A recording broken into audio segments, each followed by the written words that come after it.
Hello and welcome to my YouTube channel. आप सबका एक बार फिर स्वागत है मेरे यूट्यूब चैनल पर।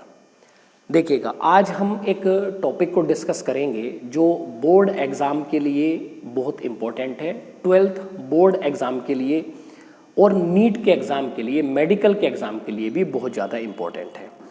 देखिएगा, आज हम बात करेंगे बायोडाइवर्सिटी कंजर्वेशन के बारे में, जैव विविधता संरक्षण।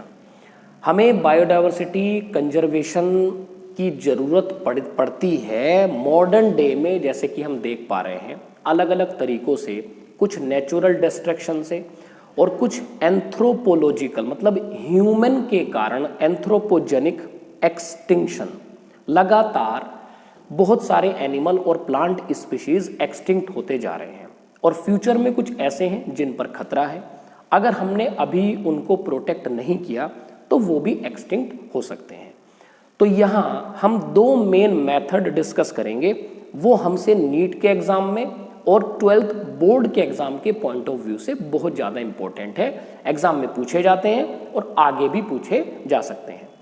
चलिएगा, तो हमारे पास बायोडाइवर्सिटी कंजर्वेशन करने के दो मेथड हैं। एक है इन सीटू कंजर्वेशन और दूसरा है एक्स सीटू कंजर्वेशन। देखिएगा, ध्यान से समझते हैं। इन सीटू कंजर्वेशन का मतलब है किसी भी ऑर्गेनिज्म को, किसी भी एनिमल को, किसी भी प्लांट को उसी के नेचुरल हैबिटाट में जब हम प्रोटेक्ट करते हैं, this is known as in situ conservation. जैसे कि इन सीटू कंजर्वेशन में एग्जाम्पल है, सबसे पहले हॉट स्पॉट। हॉट स्पॉट एक ऐसा प्रोटेक्टेड एरिया है जहां हम एक एंडेमिक स्पीशीज को प्रोटेक्ट करते हैं। एंडेमिक स्पीशीज का मतलब होता है जो वर्ल्ड के लिमिटेड एरिया में ही मिलती है, जैसे कि kangaroo in Australia, kangaroo Australia में मिलता है, जैसे कि लॉयन टेल मकैक भारत देश में मिलता है। ऐसी जगहों को हमने हॉट स्पॉट बना दिया है और दुनिया के अप्रोक्सीमेटली 34 हॉट स्पॉट में 3 हॉट स्पॉट हमारे देश में मिलते हैं। एक हॉट स्पॉट है वेस्टर्न घाट एंड श्रीलंका, दूसरा है इंडो बर्मा और तीसरा है द हिमालय। तो इन सीटू कंजर्वेशन का पहला एग्जाम्पल है हॉट स्पॉट। दूसरा है national park.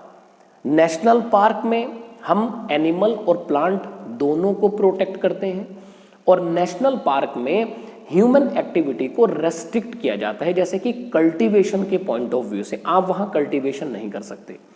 Wildlife century भी एक तरीके का इन सीटू कंजर्वेशन का एग्जाम्पल है। बायोस्फीयर रिजर्व के अपने कुछ पार्ट होते हैं, वो भी हम अभी डिस्कस करेंगे। एंड फाइनली सेक्रेड ग्रूव्स, कुछ ऐसे पवित्र स्थान जिनको आप इन सीटू कंजर्वेशन का एक बनाते हैं, जैसे कि सेक्रेड लेक हो सकती है, पवित्र लेक, पवित्र रिवर या सेक्रेड ट्री या सेक्रेड फॉरेस्ट।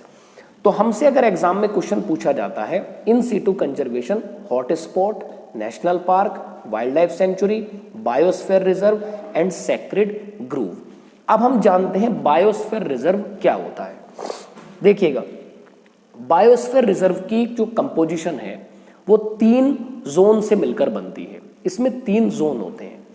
पहला जोन है ट्रांजिशन जोन, इसमें ह्यूमन एक्टिविटी को अलाउ किया जाता है। दूसरा जोन है बफर जोन, इसमें लिमिटेड ह्यूमन एक्टिविटी अलाउ होती है। और तीसरा होता है core zone, no human activity allow, यहां पर कोई भी ह्यूमन एक्टिविटी को अलाउ नहीं किया जाता है। दूसरा, अगर हम सेक्रेड ग्रुप्स की बात करें, मतलब पवित्र स्थल, पवित्र स्थान किस पर्पस के लिए बनाए गए हैं? ये बनाए गए हैं एनिमल और प्लांट को प्रोटेक्ट करने के लिए। तो हमारे पास एग्जाम्पल है Khasi and Jaintia hills in Meghalaya, Aravalli hills in Rajasthan, Surguja, Chanda and Bastar area of Madhya Pradesh. ये हमारे पास एग्जाम्पल हैं sacred groves in situ conservation. क्या मतलब है इस बात का? खासी एंड जयंता हिल्स मेघालय में है, सेक्रेड मानी जाती है, पवित्र मानी जाती है। तो मेघालय में इसको पवित्र माना जाता है और इससे मिलने वाले एनिमल और प्लांट को प्रोटेक्ट किया जाता है।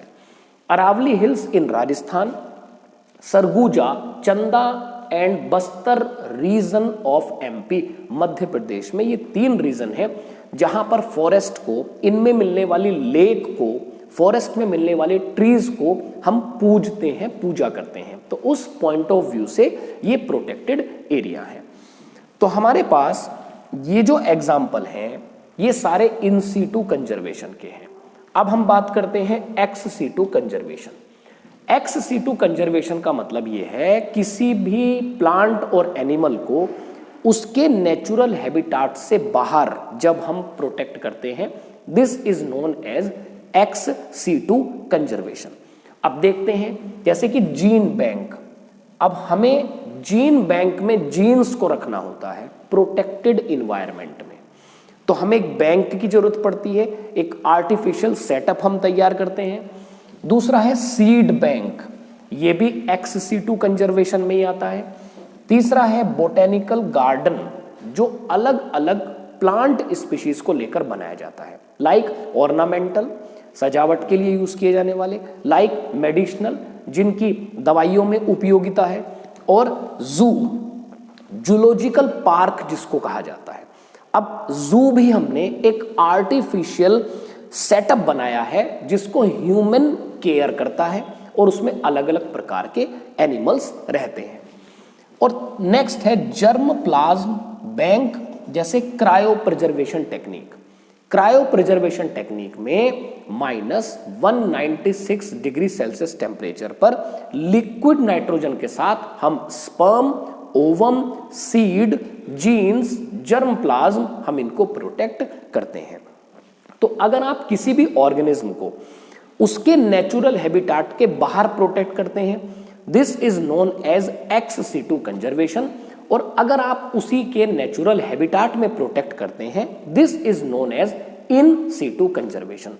तो मुझे उम्मीद है कि ये वीडियो आपको जरूर पसंद आएगी, तो आप इसको लाइक जरूर करिएगा और इसको ज्यादा से ज्यादा शेयर करिएगा, और ऐसे ही वीडियो के लिए आप मेरे YouTube चैनल से जुड़े रहिएगा। Thank you for watching.